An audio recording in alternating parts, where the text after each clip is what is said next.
Hello friends, कैसे हैं आप सब लोग। Welcome to S2 study circle. आज हम लोग 19 और 20 की जो करंट अफेयर्स हैं उसके बारे में बात करते हैं। Let's begin with the news of mid day meals. Mid day meals leaves a long lasting impact. एक स्टडी आई है जो पब्लिश हुई है नेचर कम्युनिकेशंस में, और इस स्टडी की खास बात क्या है। एक अपने आप में पहली इंटरजेनरेशनल एनालिसिस है जो मास फीडिंग प्रोग्राम का इम्पैक्ट के ऊपर की गई है, और ये प्रिपेयर की गई है यूनिवर्सिटी ऑफ वॉशिंगटन और other economist and nutrition experts जो हैं international food policy research institute के, उन लोगों ने मिलकर इसको तैयार किया है। आइए हम लोग बात करते हैं कि उस स्टडी में क्या क्या पाया गया है। पहला पॉइंट ये है कि 2006 से 2016 के बीच में बच्चों की हाइट फॉर एज में इम्प्रूवमेंट हुआ है 13 से 32% तक का। उनकी एज के अकॉर्डिंग उनकी हाइट बेटर हुई है, और ये एक अच्छा इंडिकेटर है।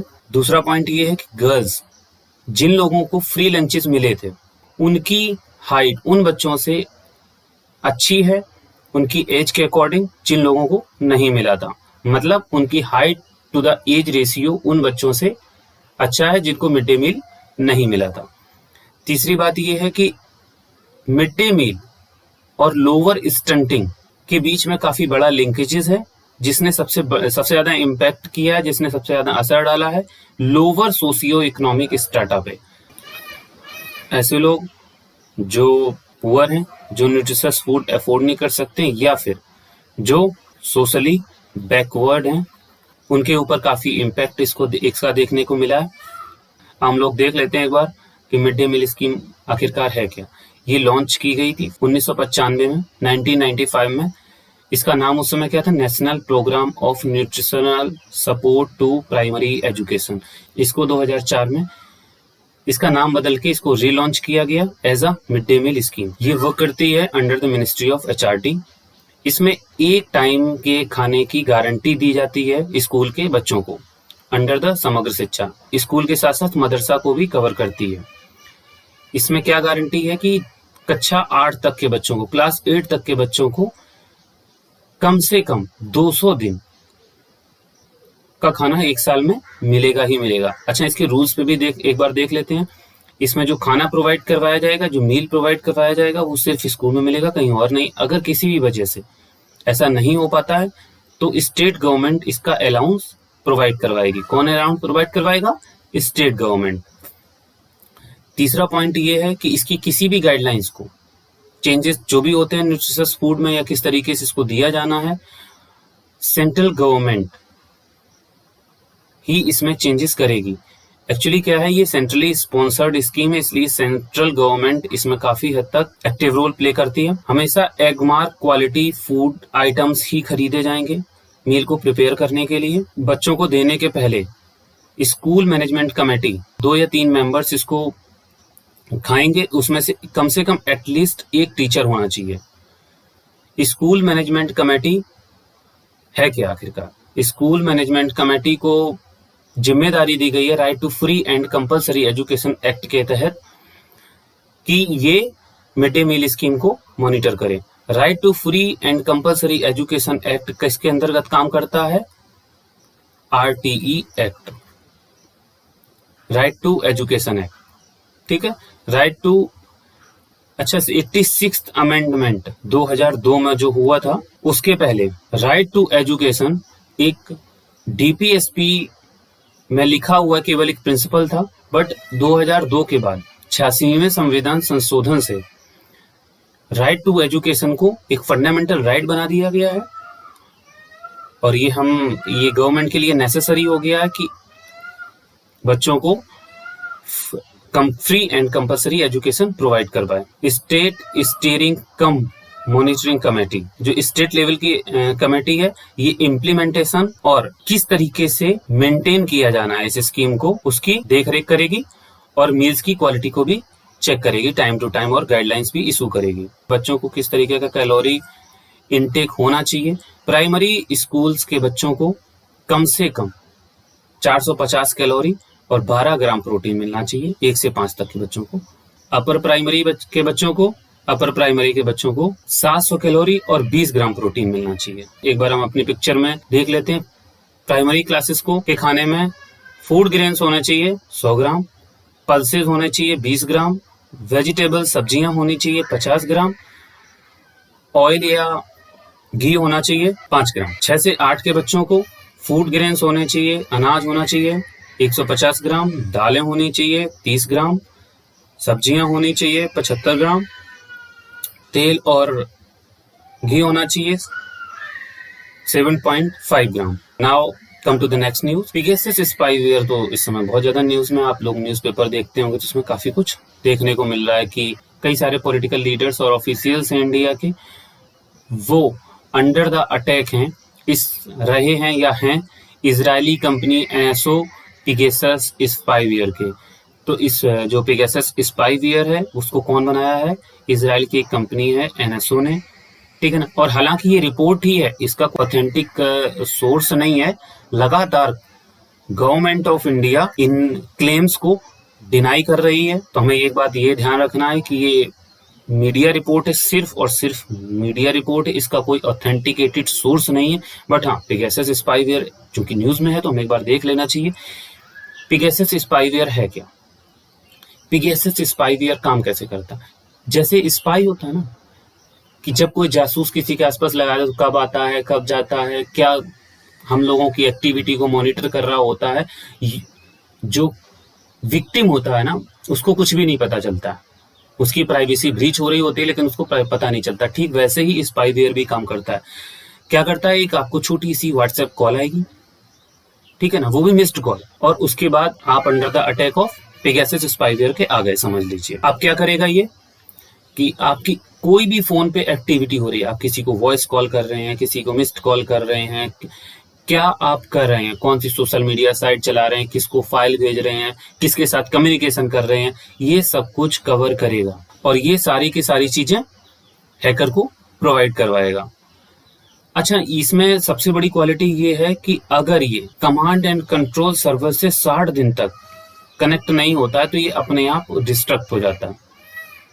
और ये आप कितना भी खोजते रहिए, पता ही नहीं चलेगा आपके में कभी भी ये स्पाईवेयर आया भी था। या फिर जिस सिम कार्ड के लिए इसको ऑथेंटिकेट किया गया उसके अलावा कोई दूसरा सिम कार्ड अगर उस फोन में आ जाता है तो ये खुद ही सेल्फ डिस्ट्रक्ट हो जाता है। एमनेस्टी इंटरनेशनल ने कहा भी था कि काफी सिक्योरिटी अपडेट के बावजूद एंड्रॉयड और iOS डिवाइसेस को ब्रीच किया गया है, मतलब आपकी प्राइवेसी ब्रीच हुई ही है, ठीक है ना।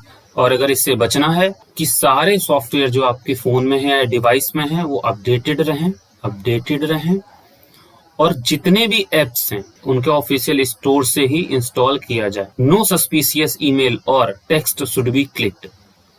कोई भी ऐसा ईमेल जिस पे आपको शंका हो उसको प्लीज क्लिक मत कीजिएगा। हम लोग अदर मैलिशियस सॉफ्टवेयर में भी एक बार देख लेते हैं कि कौन कौन से इंपॉर्टेंट मेलवेयर्स होते हैं जिनके बारे में हमें जानना चाहिए। एक तो वायरस होता है, ये सेल्फ रेप्लिकेटिंग होता है, ये अपनी कॉपीज कंप्यूटर प्रोग्राम में डाल देता है। वर्म होता है, ये leaves a copy of itself in the memory of each computer. मतलब जैसे वर्म नहीं होता, कहीं पे भी जाएगा अपना असर छोड़ के ही जाएगा, उच्छेद करेगा, कुछ भी करेगा। जो कंप्यूटर उसके पास में आता है वर्म उस पर असर डालता ही है। ट्रोजन एक मेलवेयर होता है, ये नॉन रेप्लिकेटिंग होता है। एडवेयर कमर्शियल एडवर्टाइजमेंट के थ्रू आपकी डिवाइस में डाला जाता है, इसीलिए इसका नाम भी है एडवर्टाइजमेंट मेलवेयर, जिसको बोलते हैं एडवेयर।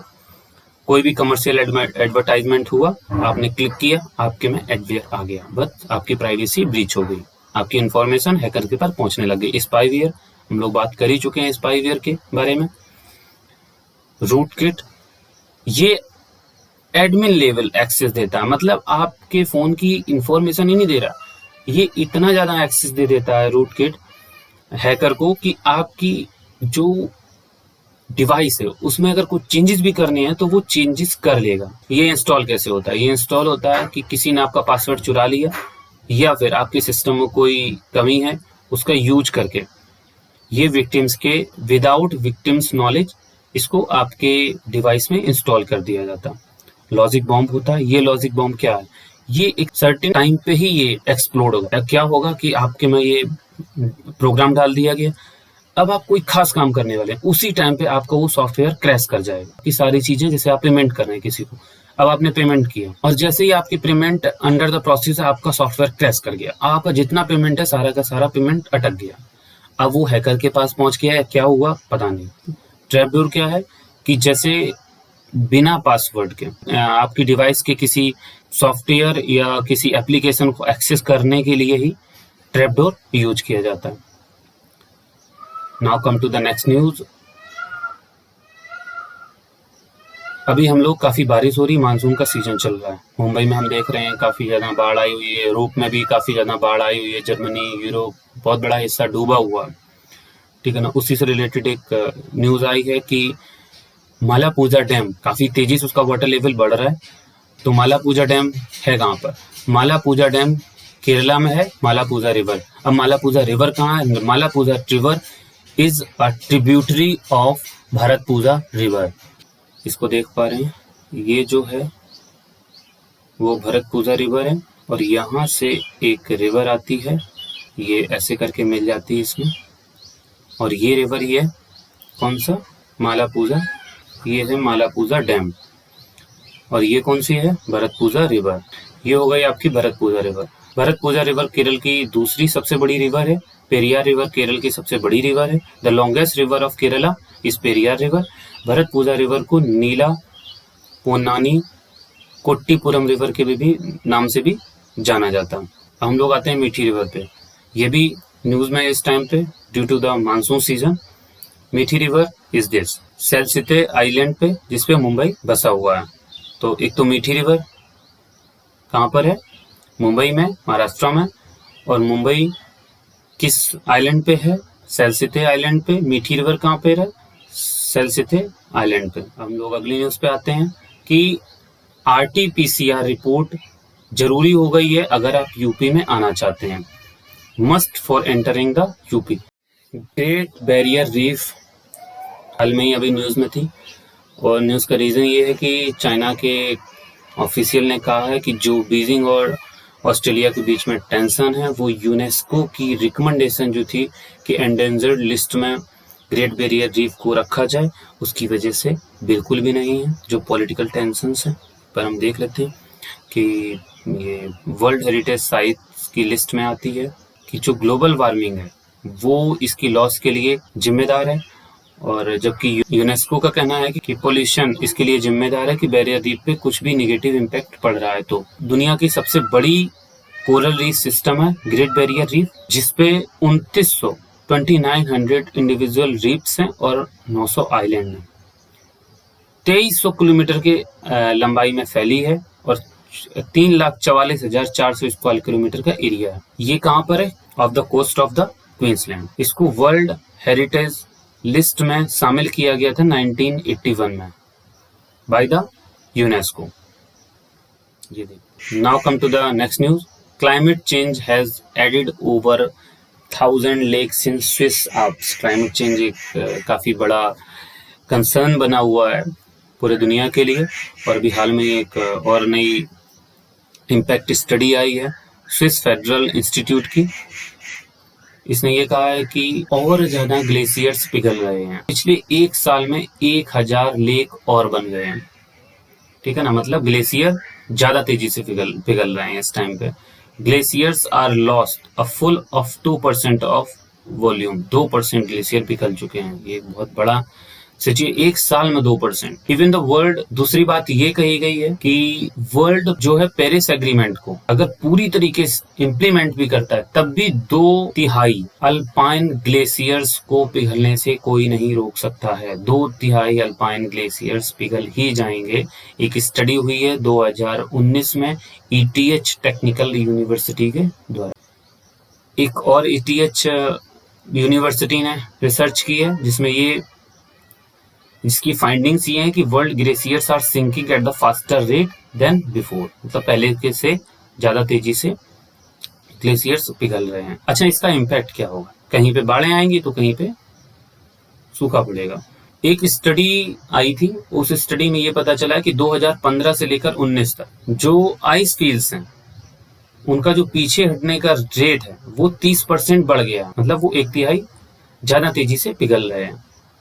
अलास्का, आल्प्स और आइसलैंड के ग्लेशियर्स को सबसे ज़्यादा खतरा है, क्योंकि ये सबसे ज़्यादा तेजी से डिसअपियर हो रहे हैं। ठीक है, तो व्हाट्सएप सीईओ कौन है? Will Cathcart.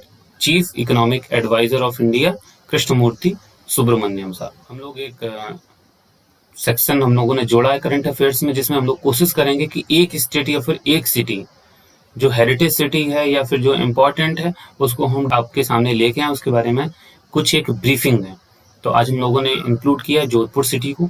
Jodhpur city is founded in 1459 by the Rao Jodha.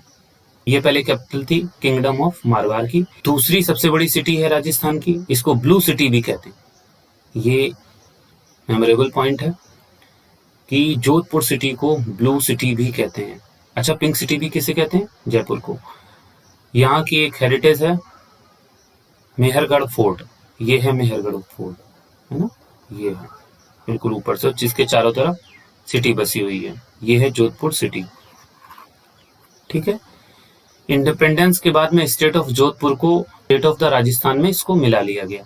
यहाँ से इंपॉर्टेंट पीपल्स के बारे में एक बार बात कर लेते हैं। अशोक गहलोत साहब हैं, जो इस समय सीएम ऑफ द स्टेट है। मिताली राज यहीं से बिलोंग करती हैं, जोधपुर से ही। इंडियन क्रिकेटर हैं, ये कैप्टन भी है इंडियन क्रिकेट टीम की। इंटरनेशनल वुमेन इंटरनेशनल क्रिकेट की ये हाईएस्ट रन स्कोरर भी है। तीसरे व्यक्ति हैं जस्टिस दलवीर भंडारी, जो इंटरनेशनल कोर्ट ऑफ जस्टिस के इंडियन मेंबर हैं और ये सुप्रीम कोर्ट के पहले जज भी रह चुके हैं। Thanks for watching S2 study circle. कैसा लगा आपको आज का वीडियो? प्लीज अगर अच्छा लगा हो लाइक करें, सब्सक्राइब करें और आप हमारे टेलीग्राम चैनल को भी ज्वाइन कर सकते हैं S2 स्टडी सर्कल के नाम से, और आप लेटेस्ट अपडेट भी पाते रहेंगे। आपका फीडबैक हमारे लिए बहुत इंपॉर्टेंट है, so please give us the feedback. Thank you once again. मिलते हैं नेक्स्ट वीडियो में। Thank you.